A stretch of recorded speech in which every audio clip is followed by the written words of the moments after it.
Snow fell over Ashwood territory the night everything changed for Lyra Voss. She stood at the edge of the gathering circle, wrapped in a thin gray cloak, watching the fires burn tall around the ceremony grounds. Every year, on this night, mated pairs across the pack stepped forward to seal their bonds. It was supposed to be a night of joy. For Lyra, it had only ever been a night of waiting. She was 23 years old and had spent most of her life being told she did not matter. Her father had once been a respected tracker in the pack, but after he was accused of betraying a hunting alliance years ago, his name became a mark of shame. Lyra had inherited that shame the way other children inherited their parents' eyes or their laughter. She scrubbed floors in the pack hall. She mended clothes for families who would not look her in the eye, and she had been promised, since she was 16, to Alpha Kellen Ashwood, not out of love, but because her family owed his a debt too large to repay in any other way. Tonight, she told herself, would finally end the waiting. Tonight, Kellen would mark her as his mate, and whatever her place in the pack had been before, it would change. She smoothed her hands over her cloak and stepped into the light. Kellen stood near the fire, tall and broad-shouldered, his dark eyes catching the flames. Beside him stood Celine Marrow, daughter of the pack's second family, her chin lifted with the kind of confidence that came from never being told no. Lyra had seen the way Kellen looked at Celine in the training yards, in the dining hall, in quiet corners where he thought no one was watching. She had told herself it did not matter. A promise was a promise. She was wrong. When Lyra reached the center of the circle, the murmuring around her did not soften into respect, as she had hoped. It sharpened into something colder. Kellen did not step toward her with warmth in his eyes. He stepped toward her with a torch in his hand, the metal end glowing orange from the fire. "I cannot mark what does not deserve marking," he said, loud enough for the entire pack to hear. Lyra's breath caught. She did not understand, not until he reached for her wrist and turned it over, exposing the pale skin where a strange silver crescent had rested, since she was a small child. It was not a mark any healer in the pack had ever explained. Her mother had once told her it was simply a birthmark, nothing more, and to keep it hidden beneath her sleeves. Kellen pressed the heated metal against it. Pain tore through her arm and up into her shoulder, and she cried out, stumbling back as the scent of burned skin rose into the cold air. The pack did not move to help her. Celine's mouth curved into something close to satisfaction. "You were never meant to be my mate," Kellen said, his voice carrying easily over the silence. "You are a debt paid, nothing more.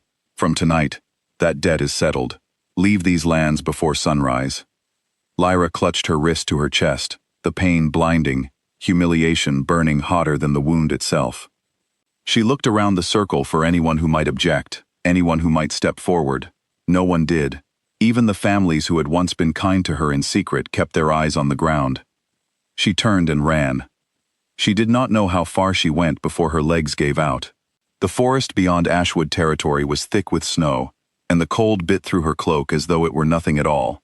She stumbled over roots and fallen branches, until her strength left her entirely, and she collapsed at the base of an old oak tree, her wrist throbbing, her chest heaving with silent sobs. She no longer had the energy to make loud. She thought, in that moment, that she might simply freeze there, that no one would come looking, that her story would end quietly, the way her whole life had been quiet, unnoticed, unimportant. Then the ground began to tremble. At first, she thought it was her own shaking, her body's response to the cold and the pain, but the trembling grew steadier, more rhythmic, like the approach of something powerful, moving with great purpose. Lyra lifted her head, blinking through tears and snow, and saw shapes emerging from the tree line. Wolves, black as midnight, moving in formation, flanking a single figure who walked among them in human form despite the cold, as though the winter itself did not dare touch him. She had never seen the Alpha King in person, but she had heard the stories. Every pack in the region spoke of him in hushed, careful tones. Draven Ashcombe, ruler of all the northern territories, a man whose strength had gone unmatched for longer than anyone could remember. It was said he had searched for centuries for a mate, the old stories promised him, and had never found her. He stopped a few feet from where Lyra lay in the snow, and for a moment, neither of them moved. Then his gaze dropped to her wrist, to the burned and blistered skin where the crescent mark had been.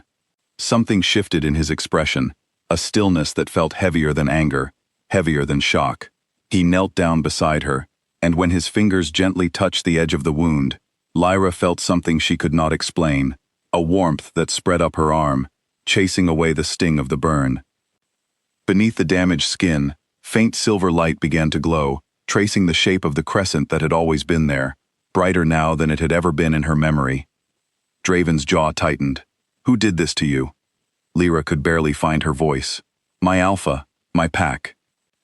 He said nothing more in that moment, only lifted her carefully into his arms, as though she weighed nothing at all, and turned back toward Ashwood territory. The wolves around him fell into formation once more, and this time, Lyra understood, with a strange and trembling certainty, that they were not simply escorting her away from danger. They were returning to demand an answer. The pack was still gathered near the dying fires, when Draven strode back into the circle, with Lyra held against his chest. The murmuring that had followed her humiliation earlier fell instantly into silence, replaced by something closer to fear. Kellen's confidence faltered the moment his eyes landed on the Alpha King's face. "Explain to me," Draven said, his voice quiet but carrying easily to every corner of the circle, "why the woman who carries the mark of the royal bloodline was left bleeding in the snow." A ripple of confusion moved through the crowd. Kellen's mouth opened, then closed again, no words coming. Draven set Lyra gently on her feet, though he kept one arm steady around her, as if unwilling to let the distance between them grow even slightly. He held up her wrist for the pack to see, the silver crescent glowing faintly beneath the burn. "This mark," he said, "belongs to a bloodline thought lost for generations, a line tied to my own family by an old promise, made before any of you were born. It is the mark of a fated queen." His eyes swept over the crowd, over Kellen, over Selene, and someone in this pack knew. The silence that followed was answer enough. An older woman stepped forward from the crowd, her hands trembling.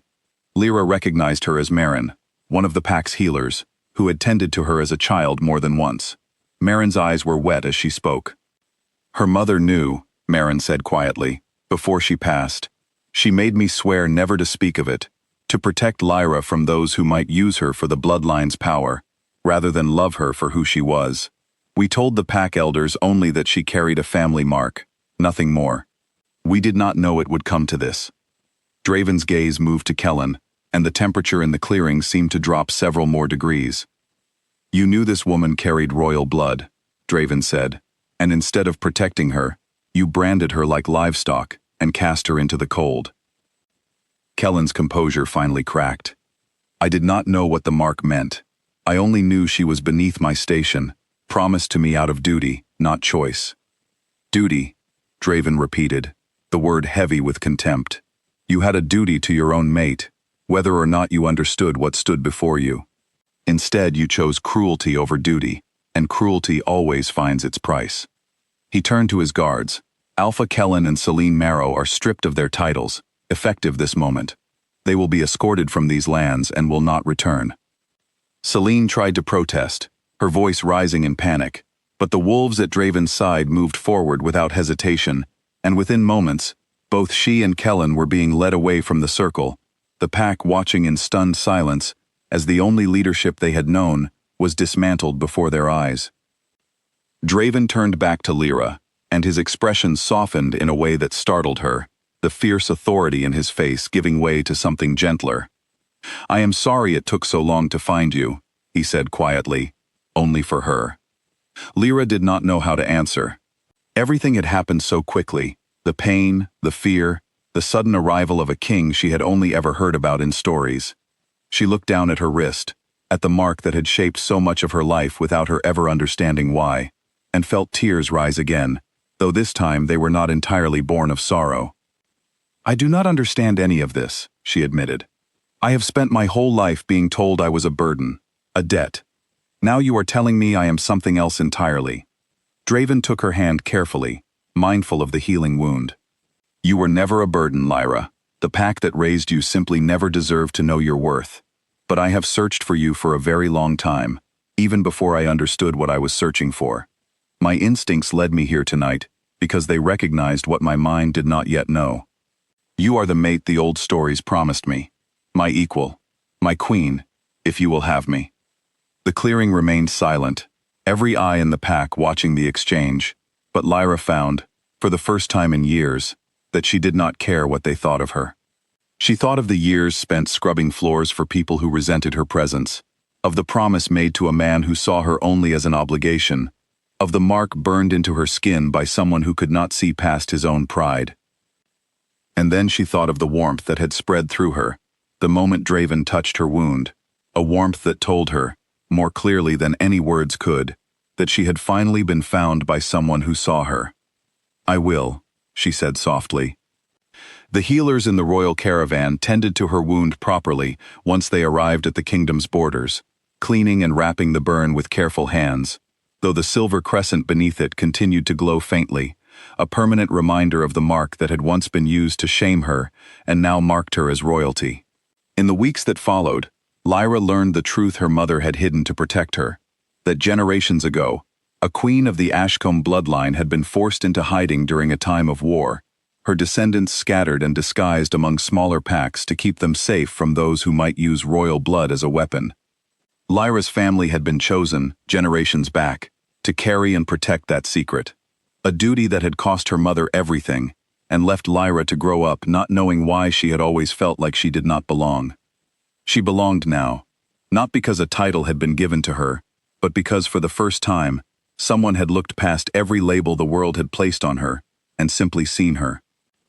On the night of her true claiming ceremony, held beneath the grand halls of the Ashcombe kingdom, Lyra stood beside Draven as he took her hand and pressed a gentle mark over the scar the pack had left behind, this one made not with fire and cruelty, but with warmth and intention. The pain of the old wound did not disappear entirely. Scars rarely did, but it no longer defined her. As the kingdom's wolves howled in celebration around them, Lyra understood, finally, that the people who had once tried to burn away her worth had only ever succeeded in delaying the moment fate had been waiting to reveal it all along.